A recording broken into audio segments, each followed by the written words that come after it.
Good morning. I come to you this morning to talk about my story and the hard work I have encountered to be successful. As I try to forget about my past, I can't help but remember it because it's essential to the young lady I'm becoming. I remember a time in my life when I had two parents who loved and cared for one another, and even if they were struggling, found a way to make sure my siblings and I were not affected by it. That was the good life. My father had been diagnosed with diabetes his teen years. My father had managed to keep his diagnosis under control with the proper medication until one day he had been given too much insulin, which sent him into a coma. By living in a traditional home where the man goes to work and the wife stays home, we had no source of income, resulting in my mother turned to drugs. Being the eldest of 5 children, I had to learn how to take care of us. I was only 8. Every morning I would get up, make sure we got up and get ready for school, sometimes with the clothes we had on the day before or even 2 days before. We were poor and everyone knew this. Despite our condition, we made it to school every day on time. It was difficult.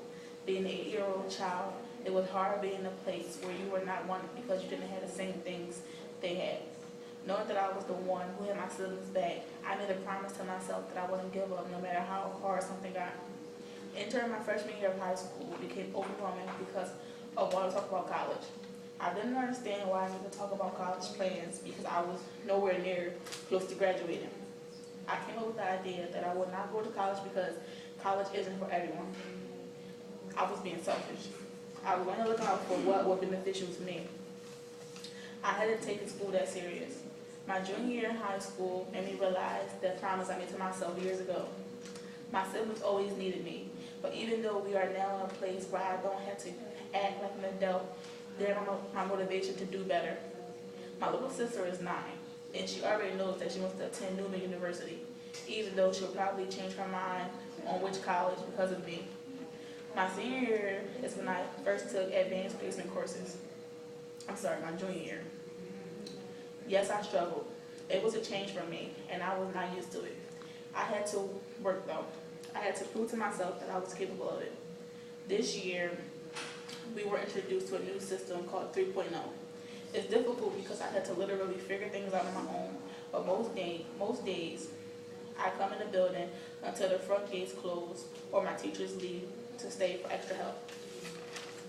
Teachers don't ask me to stay, I stay on my own because isn't that what you do when you're struggling and have people who are expecting you to always do your best?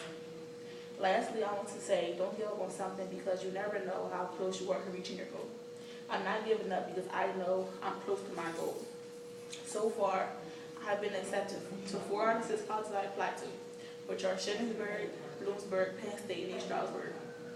I plan on majoring in social work and a minor in Spanish, with the help of my family and friends encouraging me because I will be the first in my family to go to college. But this is a journey I want to take, and I refuse to stop now.